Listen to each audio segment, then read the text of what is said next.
Britain's royal palaces. Majestic, It's absolutely dripping in history. luxurious, The White Drawing Room at Buckingham Palace is like a scene from a Disney film. and packed to the rafters with incredible secrets. Secrets that the royal family would much prefer not to be made public. From royal courtships to royal births to royal marriages and scandals, the palaces have played host to all of that. This series goes behind palace walls. The royal palaces represent the monarchy and have incredible history. We'll learn how these iconic creations were built. 16th century kings built with brick in a way that we wouldn't recognise today. This is George IV leaving his mark on the centre of London. Uncover the spectacular palace art housed within. The royal collection is vast, and I mean vast. It has more than 1 million objects spread across all of the royal palaces. Just imagine what has been collected over centuries. So this collection is unlike any other collection in the world. Discover their gruesome stories. It's an amazing insight into the royals' history, but also our common history. Frankly, if you're going to cut the head off a king, it's got to be done in a palace. And relive the recent events that shaped the modern royal family. The whole case was an absolute fiasco and a huge embarrassment. The Queen was particularly aggrieved that Harry had done it in the way that he had. This is The Secrets of the Royal Palaces.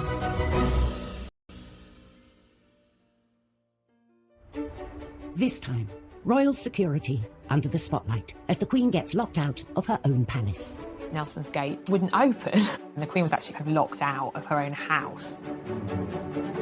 One of our most loved royals is revealed to the world at Balmoral. The impact of these pictures was massive. They went around the world. We explore the blueprints for the most famous royal palace in the world. Every one of those rooms is a glitzy show-off piece. And discover it has unwanted house guests. Buckingham Palace has definitely got a rat problem. And we reveal the secrets of one of its historic royal coaches. The coach isn't just a way of getting the Queen from A to B, it's a time capsule of British history across the ages. Royal palaces are found in every corner of the UK, from Balmoral and Holyrood in Scotland to Windsor and Kensington Palace in England. There's no doubt that the royal residences are unrivaled, I think, around the world. You know, you have centuries of tradition, priceless artefacts, really important pieces of British heritage on display, and I think we're very lucky to have them. And the history and heritage continue inside the palaces as well, as they also house thousands of priceless treasures. The largest collection of art and furniture and beautiful treasures in the whole world. It's really effectively all of these things that have been collected by monarchs over the years. So therefore it's a brilliant collection that reflects our nation's evolution and historical significance. The Royal Collection tells us amazing things about the last 500 years of British and world history. But at Kensington Palace, one of the most historically important artefacts is hidden in plain sight. The weather vane sits on top of Kensington Palace. Built in 1605, the palace is one of the country's most popular visitor attractions, with over 500,000 people a year walking through these gilded gates. I think most people who come to Kensington Palace are hoping to spot a royal. Sitting on the roof, this weather vane is one of the palace's most incredible secrets, a beautiful golden object nestled between the royal chimney pots. When you approach Kensington Palace, if you look up on the rooftops, you might just make out the glitter of a weather vane, but there is more than meets the eye to this thing. In 1689, the new monarch, William III, and his wife Mary picked Kensington Palace as their home. These were turbulent times. Crucial battles were being won and lost on the high seas. Everyone was looking for an advantage, and this unassuming weather vane would become William's secret weapon. He had his navy out at sea at battle, and by knowing what direction the wind was blowing in, he'd know whether battle would go in his favour or against him. But it's what lies beneath this weather vane that makes it one of a kind. What William did was he commissioned a really ingenious object that's somewhere between art and engineering. And what it meant was that he didn't need to be outside to see the direction of the weather. Down in the King's Gallery, there is a map above the fireplace. This map is so important because it became the very centre of King William's military operations. It's got the 4 continents in the corner, and Great Britain has been made much larger in scale in comparison to the rest of Europe, particularly France, with whom England was at war at the time. It's an amazing work of art, but what's incredible also is the metal dial and how that works. Connecting the two are a series of pulleys. So as the weather vane moves on the roof of Kensington Palace, a dial shifts on the face of the map. Instantly, William could see the direction of the wind and plot his next military manoeuvre on his map. It was a game changer, giving him a crucial edge over the enemy. William that they created, and amazingly it's still in perfect working order more than 300 years later. William's weather vane may be subtle and hidden away, but Kensington Palace most certainly isn't. It's one of the most public and easily accessible of all the palaces. For privacy, the royals retreat up to Scotland, to their most secluded palace, Balmoral. Located 100 miles northeast of Edinburgh, Balmoral Estate has been a royal palace since 1852, when Queen Victoria and Prince Albert bought the land and commissioned the castle.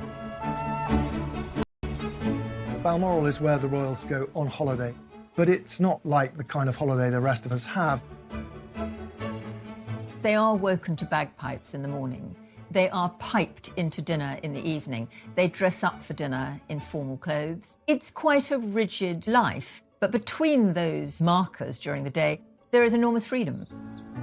It's the one palace they can almost guarantee privacy, which is probably why so many royal relationships have blossomed there.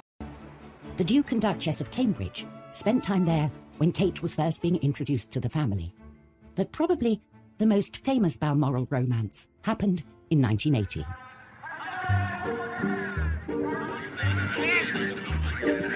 Prince Charles was getting a bit of a reputation as a man about town and was showing no signs of settling down.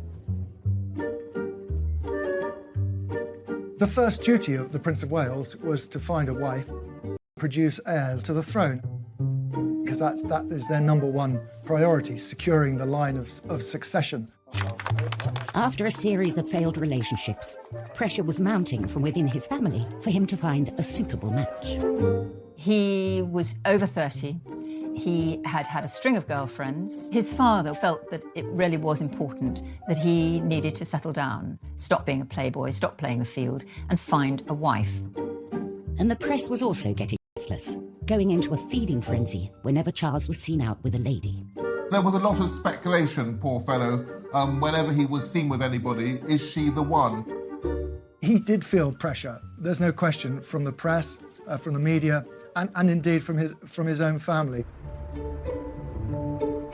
Then, in September 1980, Prince Charles asked the Queen to invite his latest girlfriend, one Diana Spencer, to Balmoral for the weekend.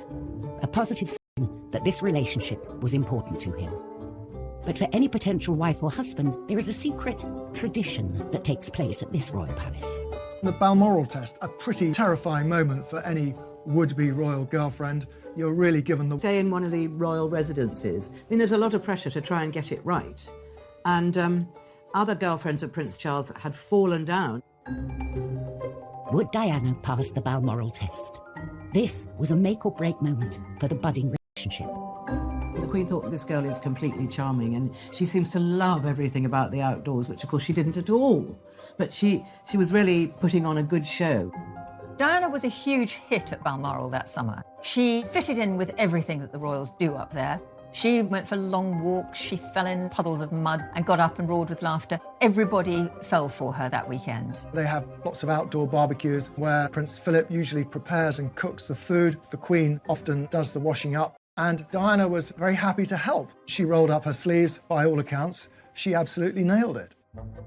Coming up in Secrets of the Royal Palaces, we learn how Diana was always one step ahead of the palace paparazzi.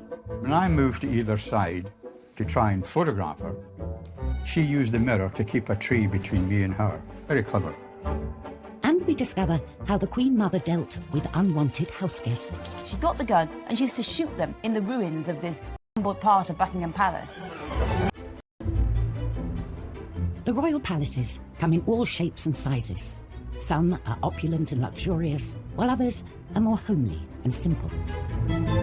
Palaces like Buckingham Palace demand attention, another backdrop for huge affairs of state, while others are just for the family, more secluded and secretive. In September 1980, one palace, Balmoral, was hiding a secret within its 50,000 acres. A secret that, when it got out, was going to change the royal family forever. The royal family have an annual holiday at Balmoral. It is one of the high spots of their year, and they are very private there. The press normally leave them alone for quite a lot of the time when they're at Balmoral. But this year, they were joined by Prince Charles's girlfriend, Diana Spencer. She had already passed the royals' Balmoral test and got the family blessing. But now, she faced the toughest test of all. How would she deal with the press? The press knew that there was someone around, but they couldn't quite identify which of the glamorous, bright young things who were sort of fluttering around Charles was the latest girlfriend was. So they kind of got away with it for a bit. Photographer Ken Lennox was a regular visitor to Balmoral, taking pictures of the royals on the moors and around the estate. I arrived early because Prince Charles would often do a spot of fishing in the River Dee. As I walked from the car towards the river, I saw that there was a young girl there, blonde, quite close to Prince Charles. The girl saw me and left Prince Charles and went into some giant fir trees. The next thing I saw, a compact mirror coming out from behind a tree.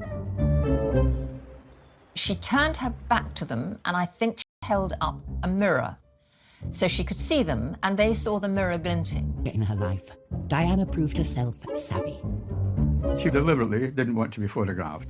She used that mirror as she walked away, and when I moved to either side to try and photograph her, she used the mirror to keep a tree between me and her. Very clever. I think there's a very good argument for saying that the way she behaved that morning on the riverbank did display an early sign of her unique savviness when it came to spotting a camera and the activities of the press. It must have been dawning on Diana now what she was letting herself in for. Keen to capture this newcomer, Ken returned to the riverbank in the afternoon. A Range Rover arrived, and I saw the girl again. And this time, she turned and looked at me. She turned and looked right into the lens. I took a photograph, through some snow, and she turned her head away and went into the fishing hut. But when I got back, despite the bad light and the snow and everything, I got a recognisable photograph of this girl, Lady Diana Spencer. Ken didn't know it then, but he had just captured the first evidence of a relationship between Prince Charles and his future wife. I didn't think of romance at all at that stage. It was when one of the royal retinue said to me, "I hear you photographed young Diana Spencer." I said, "Yes, I did." And he said, "Don't dismiss it, Ken," which indicated that he thought there was more to come and that it wasn't just a weekend thing. These pictures were the definitive proof of a relationship between Charles and Diana. Ken had a scoop. Charles's new girlfriend and potential future queen. When these pictures were published, oh, is it a new girl in Prince Charles's life? Who is she?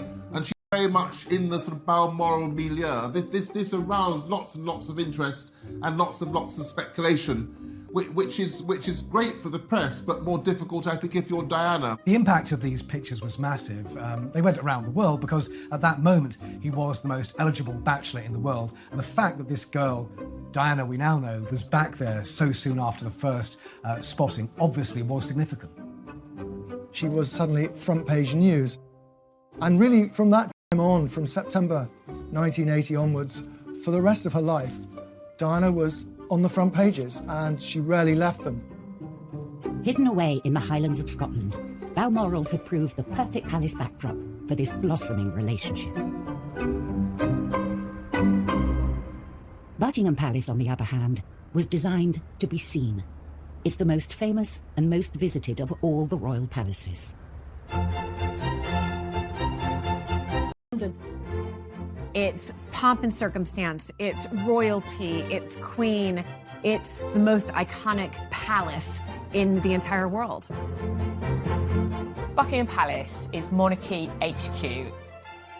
It is the headquarters of the firm, the British royal family. Buckingham Palace was the brainchild of one man, King George IV. George IV was a very self-indulgent king. He loved the pomp and pageantry, and he wanted a palace that was fit for a monarchy that had growing world significance. When George IV came to the throne in 1820, Royal HQ was St James's Palace. In his eyes, it was old-fashioned and cramped. So he set his sights on a royal building 2 miles down the road, Buckingham House.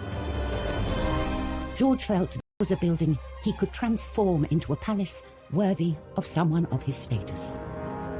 This was transformative. It was entirely new. He wanted to recast Buckingham House into a building on a European scale. And there was only one architect who could execute George's grand ambitions to build the ultimate palace: John Nash.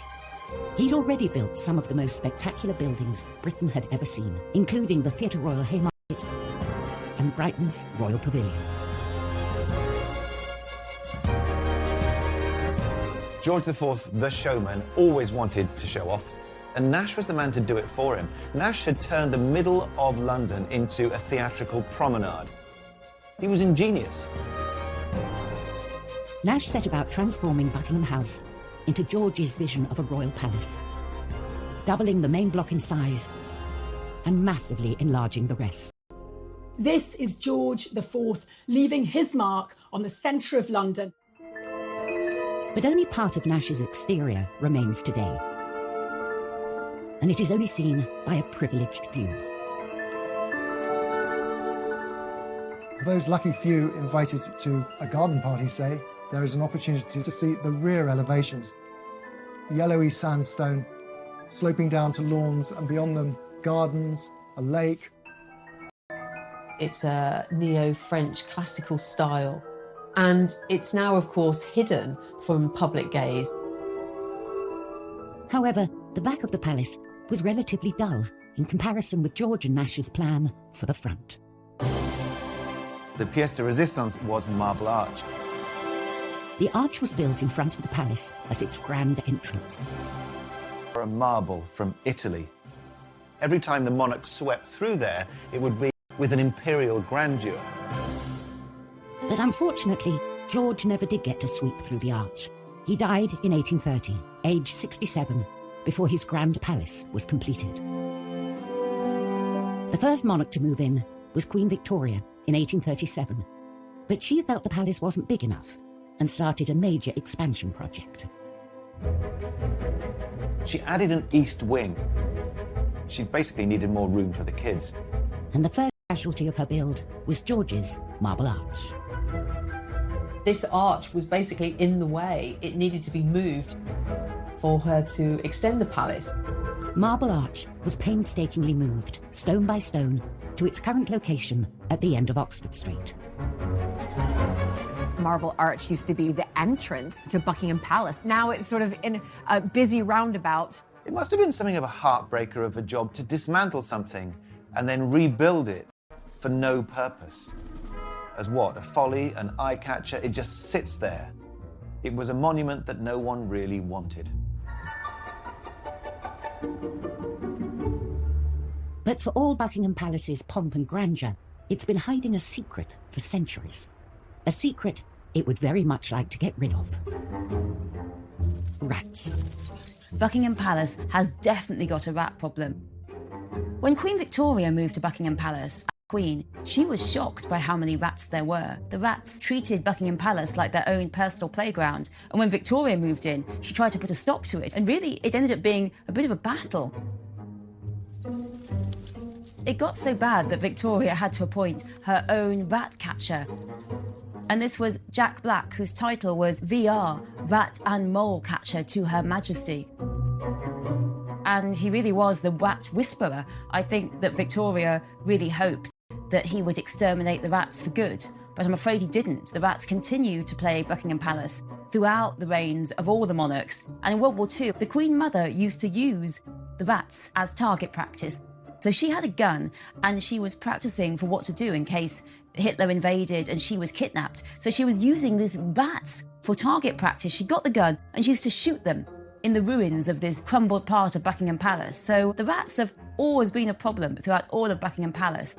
As recently as 2019, exterminators were called in because rats were seen tearing through the royal kitchens.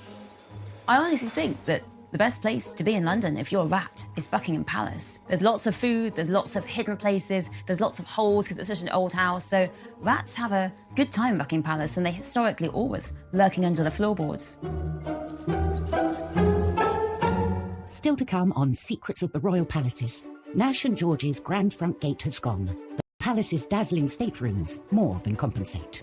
The White Drawing Room is exquisite, and that's so deliberate. It's all about reinforcing the mystery of monarchy. And a royal hellraiser wreaks havoc at St. James's. Suddenly his court became one of extravagance, of hedonism, and certainly of women.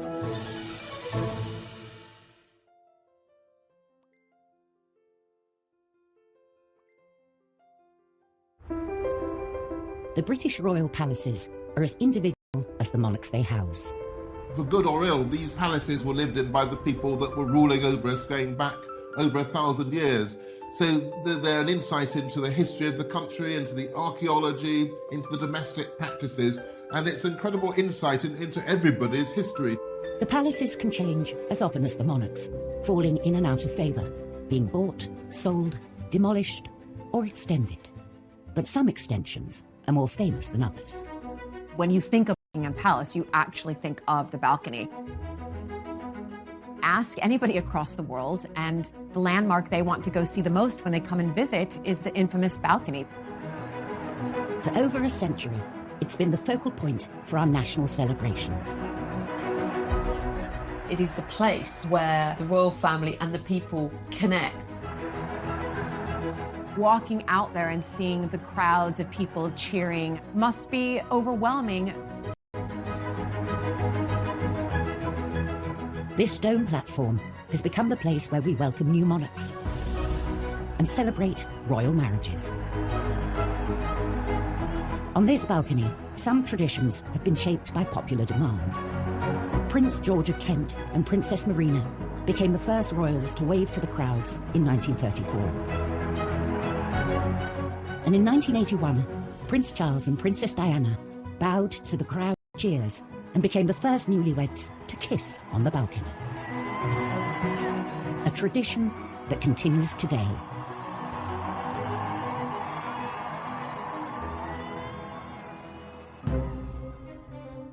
The balcony we know today was born out of an ambitious plan to overhaul London's ceremonial centre in the early 20th century. Architect Aston Webb not only gave the palace a new front of Portland stone, but also widened the mall and created Admiralty Arch. I think if George IV had seen Buckingham Palace today, he'd say, that's what I was talking about. It starts with a version of Marble Arch. Then the Great Road of the Mall frames a processional view of Buckingham Palace. And then he guides your eye to the very centre by setting underneath the focal pediment a balcony. And the royal family themselves become the very focus of the end of this long parade of greatness. But when Webb began work, Buckingham Palace didn't have a balcony at all. The facade presented to the world was one that could have been the front of a hotel or railway station or one of London's clubs. To transform Buckingham Palace into a more suitable seat of power, Webb naturally turned to Stockport. If you were to take the main part of Lyme Park in Cheshire and just glue it on, you wouldn't be far off what you're looking at today. George V oversaw Webb's work.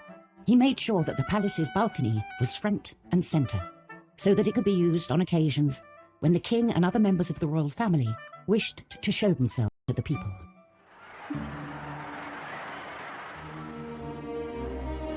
Just months after the building was completed, World War I broke out, and the crowds gathered to seek reassurance from the king. But perhaps the balcony's most defining moment came on VE Day in 1945. They talked of it being draped in crimson and fringed in gold, you know, across the sort of grey slash that is the frontage of Buck Pal. There is this kind of extraordinary flicker of hope and majesty around which everyone could gather and cheer and say hallelujah because the war was over. It gives a focal point, if you like, for national emotion. Millions watch the royal family standing on the palace's balcony, unaware it's a copy of a Stockport stately home. But not all monarchs use their palaces to celebrate moments of national pride. Back in the 17th century, in particular, hell-raising Earl used St James's Palace to throw bashes that threatened to ruin the reputation of his king, Charles II. Charles had a group of male friends, which was perhaps the most shocking group of male friends you could possibly imagine, and they were called the Merry Gang. His court became one of extravagance, of hedonism, and certainly of women. The head of this lot was John Wilmot, 2nd Earl of Rochester, who we know now through what are the rudest poems in the canon of English literature you will ever find.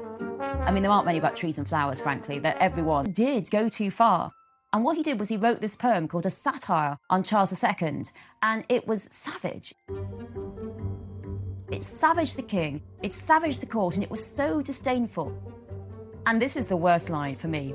Rochester said of the king, "Restless he rolls about, from whore to whore, a merry monarch, scandalous and poor." So Rochester really was never again the king's friend.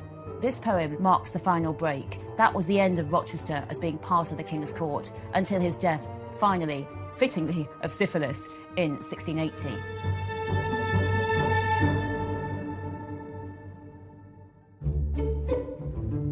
When royal palaces aren't being temples to debauchery, they're normally used as working buildings, the offices of the monarchy. Buckingham Palace is the Queen's main work address. It's here she spends most of her weekdays, carrying out the duties of state. But most Thursdays, she gets to get away from the office and travel up to Windsor, the palace she thinks of as home. Windsor Castle is the Queen's favourite of all of the royal residences. It is the one place that she considers home. Windsor is the one that means the most to her. It's a journey that's made most weeks and should run like clockwork. It's all about communication. When Her Majesty leaves Buckingham Palace, they will choose a route and through an encrypted system will inform Windsor Castle that Her Majesty is on way and that the ETA is roughly half an hour or whatever. But on the 5th of March, the Queen turned up at one of the palace's many side entrances, ready to start her weekend, only to find the gates of the castle firmly shut. The convoy arrived at Nelson's Gate in Windsor. It wouldn't open. And the Queen was actually kind of locked out of her own house. Normally with royalty, it's rather like the door at number 10, it opens as you arrive. Similarly with royalty arriving at a palace, the gates open and then the gates shut after she's gone in. But just didn't seem to happen this particular day, which is astonishing, really. Clearly, communication went wrong with whoever was charged with opening that door.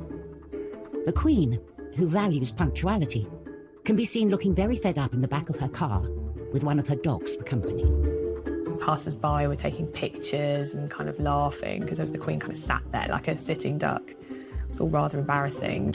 Unfortunately, the gates of the castle remained shut, even after a little gentle persuasion from one of her protection officers. One of the bodyguards got out, a female bodyguard. I think they... With the gates not budging, they had no choice but to try something else. When the Queen is in a motorcade, you have to keep moving. You never ever want to stop. That's why they sail through red lights and they've got police outriders, because the moment the car with the principal stops, they're a sitting target. So the protocol is always to keep moving. I would imagine temperatures went up somewhat, but you are trained to look at Plan B and Plan C if necessary. The cops had to do a U-turn. The cars had to do like a kind of circuit of Windsor while they alerted staff to get the gate open. Thankfully, after a quick trip around the block, her security team managed to contact the castle and inform them they had a rather annoyed monarch waiting to get into her own house. Whether they were embarrassed, I don't know. Whether they were angry, possibly. The Queen always says, famously, get it right. I don't imagine the Queen would have personally given them a rocket, but perhaps the message would have come down that one was not amused.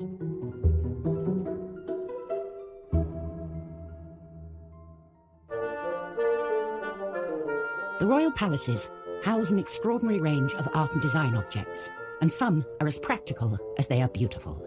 None more so than the Queen's collection of carriages, a vital and iconic part of any royal celebration.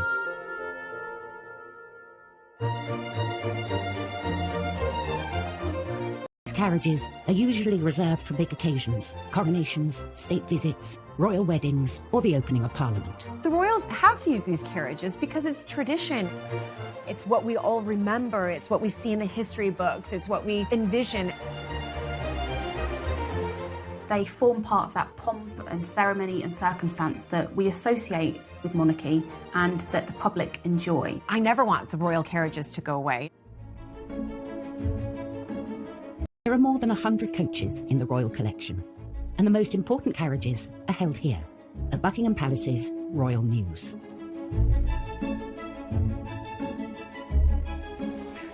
The newest coach on the Mews is the Diamond Jubilee State Coach, which made its first appearance in 2014 as the Queen set out from her palace for the state opening of Parliament. The Jubilee coach looks really like a kind of classic fairy tale coach. Black and gold. It's got all the symbols of monarchy.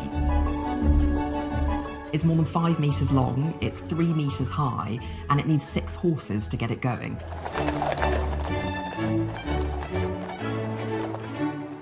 And of course, the perfectly clean and large windows allow her subjects a glimpse of the monarch as she passes by.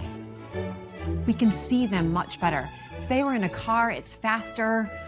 There's not as many sort of... And due to a secret 360-degree camera hidden in the golden crown on the top of the coach, the Queen gets to peek out at her subjects as they peek in. Coming up on Secrets of the Royal Palaces, we reveal the secrets hidden inside the Queen's most luxurious carriage. You can see immediately that something special is going on. And in our final tour of Buckingham Palace, we take you into the heart of the incredible staterooms, dripping with gold, and a hidden passageway. The White Drawing Room at Buckingham Palace is like a scene from a Disney film in many ways. Which is on the Mews at Buckingham Palace, had its first public outing in 2014. The coach, made in Australia, was originally designed for the Queen's 80th birthday in 2006. The coachmaker was a man called Jim Frecklington, and I think it's fair to say he was an obsessive. He had actually already designed a coach for the Queen. That was the Australian state coach that was gifted to her in 1988. But with this, he wanted to do something even more extraordinary. Frecklington wanted the coach to be history personified and packed with historic artefacts. You can see immediately when you look inside the coach that something special is going on. It's got this incredible patchwork of different small wooden panels. There's a piece of Canterbury Cathedral, there's a piece of Carnarvon Castle, there's something from 10 Downing Street, you've got something from Henry VIII's flagship, the Mary Rose, there's even something from the apple tree that Isaac Newton sat under. The handrails are a very personal touch for the Queen because they come from the decommissioned royal yacht Britannia. The coach isn't just a way of getting the Queen from A to B. It's a museum on wheels. It's a time capsule of British history across the ages. All in all, it took nearly a decade and the combined efforts of 50 craftsmen to complete the coach and ship it to the UK, missing the Queen's 80th birthday by 8 years. But the final result is truly extraordinary. Ultimately, it wasn't just made to be this wonderful plaything. It's actually a serious working piece of equipment. So it's very much a working work of art. And with its elegant combination of glamour, history, and modern convenience, it's a coach well worthy of its place in Buckingham Palace's Royal Muse. From a vast expanse of Royal Mall to the imposing 20th century facade of Buckingham Palace, it's all about showing off.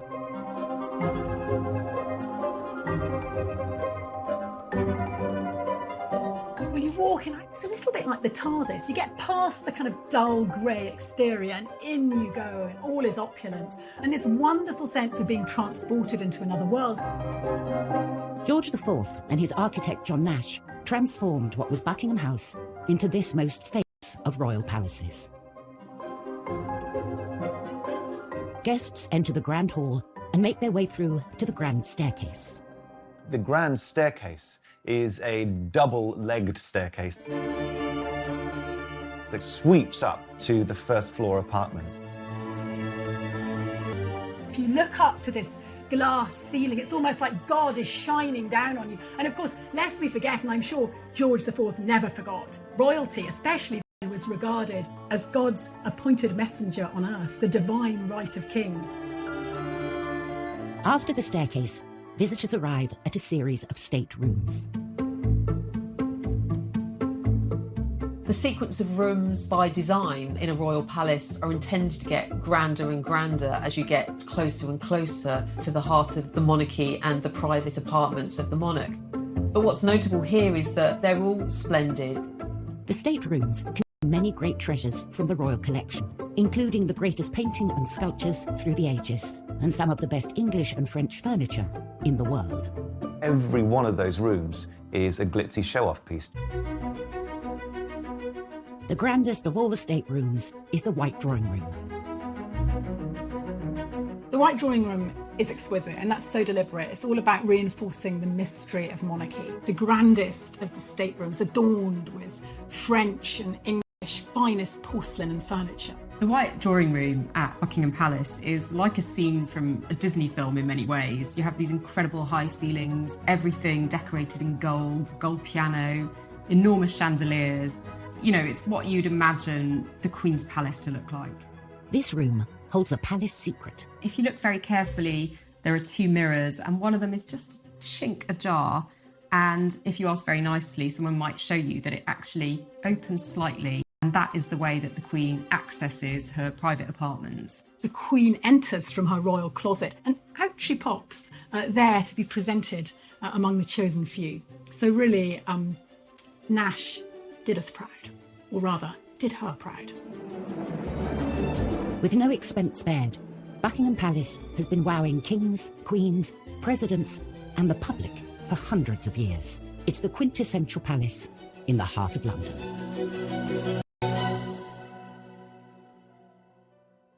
Next time, an ex-royal butler accused of stealing from the palace reveals the impact of these shocking charges. The bottom of my wall fell out. I was heading straight to prison. We uncover the secrets of Balmoral, a favourite getaway for generations of royals. This was their patch, where they could do things how they liked. And tensions rise at the palace as President Trump breaks the rules. Trump knew he needed to be on the very best behavior.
about the last 500 years of British and world history.